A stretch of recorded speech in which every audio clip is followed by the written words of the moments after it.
Hi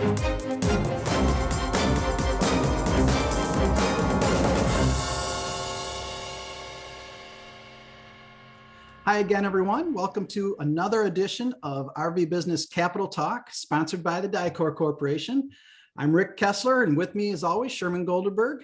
And joining us today, Karen Redfern and Courtney Bias of Go RVing. Karen is just recently promoted to Chief Marketing Officer and Senior Vice President. I want to make sure I included all that. And Courtney is the Director of Strategic Marketing. Courtney has been with Go RVing campaign for 15 years. And Karen has been with Go RVing for 25 years, which is just happens to be when Go RVing was founded 25 years ago. That's incredible that it's been 25 years already. It is. Isn't it amazing? Yes. Well, before we talk about the history, if we do, let's talk about the latest. And from what I understand, you guys just came off of another photo shoot.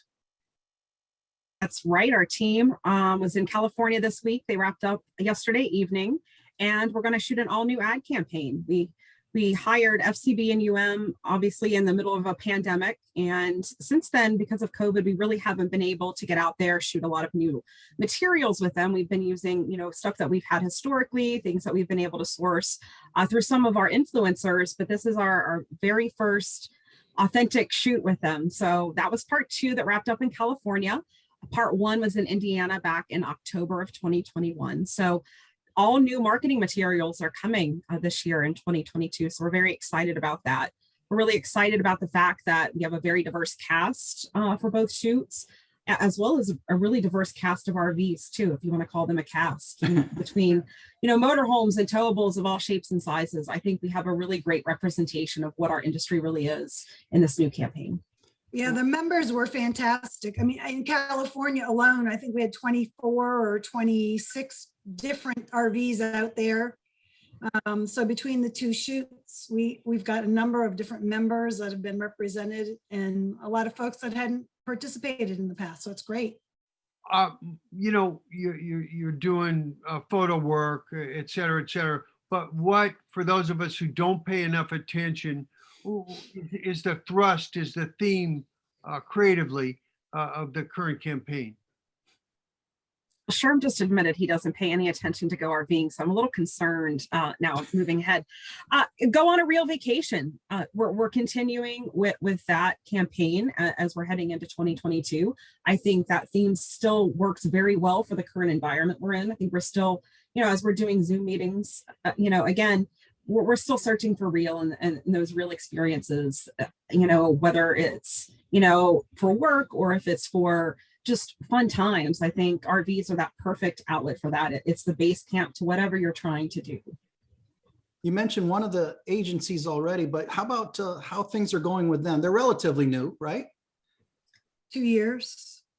Almost 2 years. So I think we're still in that honeymoon phase, but I think they're really fantastic. When we went forward, looking for a new agency of record in late 2019, we promised to be a data-driven advertiser. We promised to use member money to really find as much data as we can and be data-driven in everything we do. And I think when you look at our 2 agency partners, that's really truly what we're doing from a creative standpoint and looking at all the data they have on the travel industry and the advertising industry, to Universal McCann or and what we're doing there with full funnel modeling. I think we're really being very smart with our members' money. I think we're going to really blow people's minds once we really start getting into full funnel modeling and some of the other plans we have for 2022, especially around third-party data and cookies, and with those going away, and what we're going to make sure that we're doing to protect what we're trying to do as far as Go RVing.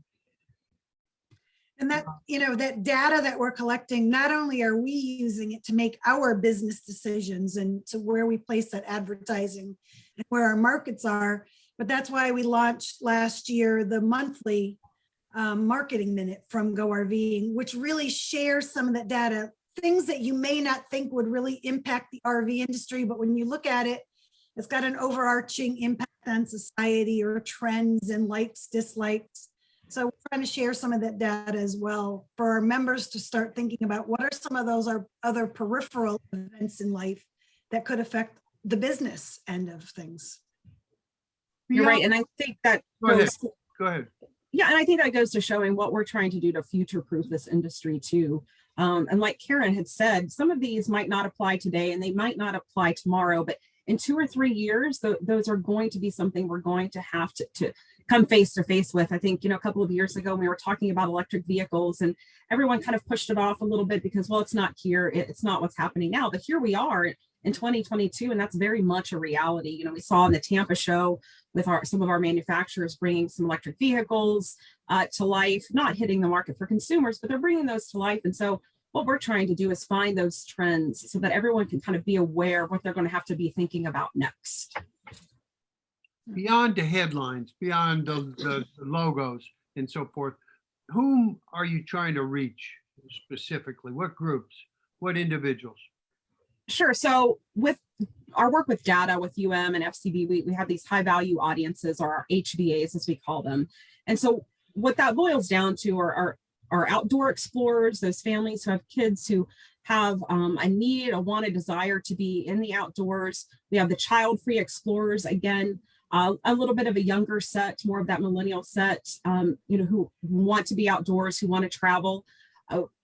Definitely are two very core families and those millennials, but we're not forgetting about the 55 and up set.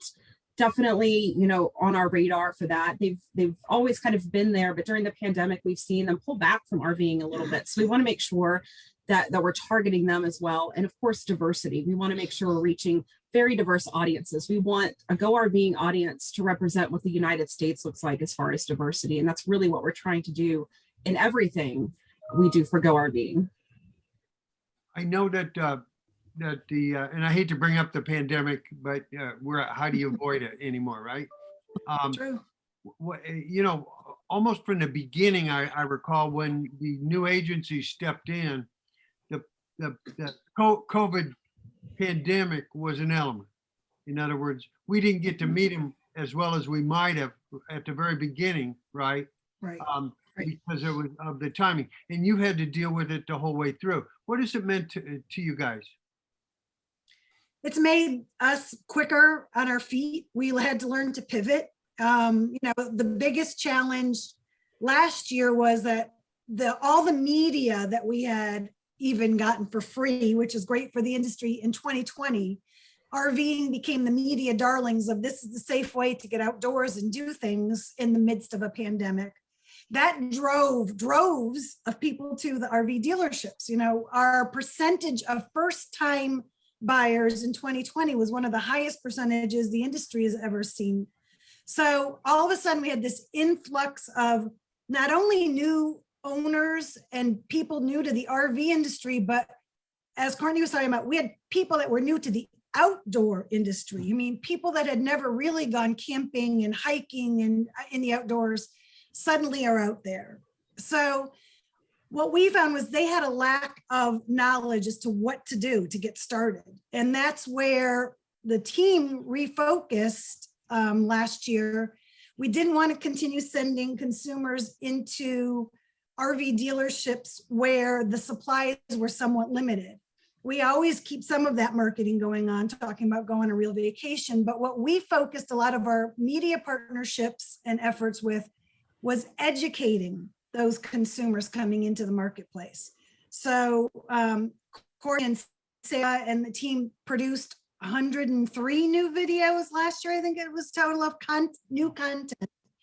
And a lot of that focused on what to do with your RV, where to go, how to get started. We had a series that introduced consumers to a variety of new RVs, and talked to the owners of those RVs.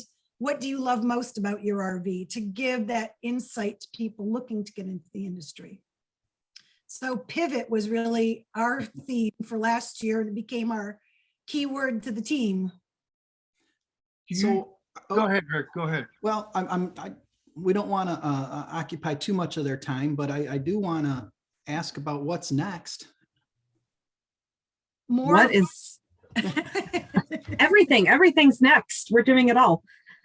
Well, I will say, just to kind of add to what Karen was saying, while we did that pivot, I think, for Go RVing, when we're looking at 2022 and what our media plan is going to look like and what our strategy is going to look like for this year, it is a bit of a continuation of that, because we have really two main objectives in what we're trying to do, and that is recruit and retain. Recruit meaning we want to bring new buyers into the RV industry. We want to, get new bodies into dealerships buying RVs. But to retain, we want to keep all of those buyers that we had throughout 2020 and 21. We want to make sure that we are giving them a reason to spend one more weekend in that RV.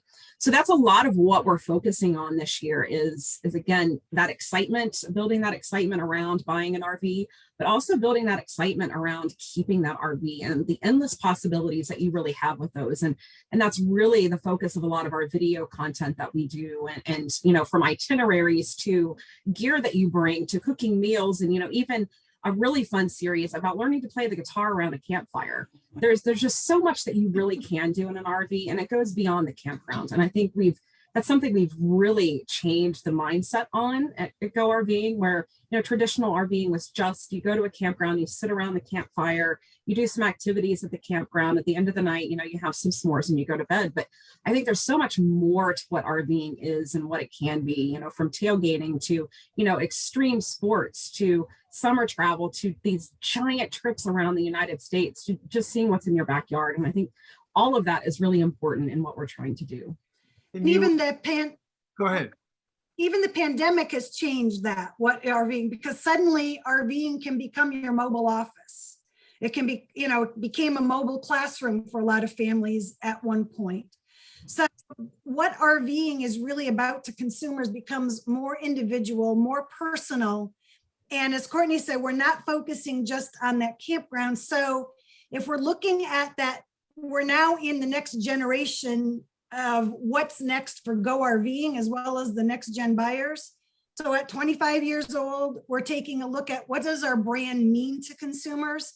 And we're going to be releasing some new branding, which means we're going to refresh what our image looks like to the general public, bringing that new consumer in and making them feel like we are something new and exciting, not something that's been around for a long time and gotten a little stale. So we're looking at how can we refresh our brand just a little bit? Are we on point with what visually we're saying to consumers as to what our mission and our goal is as the marketing program for the entire industry? So you'll be seeing that to come very soon. And very much behind the scenes is the coalition itself. Yes. Co-chaired, and here's where if I follow up, but still by Bob Wheeler and Dan Pearson. Correct. Okay, the brains of the operation, in other words. That's it. And now, when will you? My last question: when will you be sitting down with the coalition itself, if people still do that, sit down in person? But when will be the critical thinking time for that next phase with the coalition? With any luck, it'll be the RVs Move America week in June, so right now, RVIA is planning on that event moving forward, and even including Advocacy Day on the Hill. Anyone's guess at this point. Yeah. Things will be open and things will be able to happen. You never know from day to day. So hour to hour. Yeah. Hour to as we hour. enter year 3. Yeah. I hear Well, you. we were lucky enough to sit down with the Go RVing board at RVDA in Vegas back in November. So we have been able to see them in person, just not the full coalition. Right. We had an incredible meeting with the board in Vegas. Really got to share some real detailed insights with them, and we came away feeling very confident that we were achieving what they are looking at. And even at the strategic planning, and then in talking with members, part of what we've said this last year, we pulled back on some of that direct advertising of, visit an RV dealer. And we created a small war chest to move forward, when the industry could substantiate more consumers going in. And really, the members have started to give us the indication that they feel confident they can keep up with the consumer demand. So we are going to be putting our media plan into effect and ramping it back up a little bit more in the spring and working in through the summer and fall. So the industry is feeling very confident that we can meet that demand. So we're going to continue pushing that message out to consumers. And so you'll be seeing all the new creative materials coming through. We'll have the new branding and just keep the industry moving forward. Thank you, Rick. Let's sign off. I promised I wouldn't announce this for them, but I'm going to anyway. Go RVing is sponsoring Rocky 12. Sorry, that was bad. That was bad. It's a Friday, folks. Trying to figure out what we were sponsoring that I didn't know about it. I had just a mild panic attack. Oh, well, no, what are we doing? More work. Karen and Courtney, thank you very much for your time. Thank you, Thank you. guys. Take care.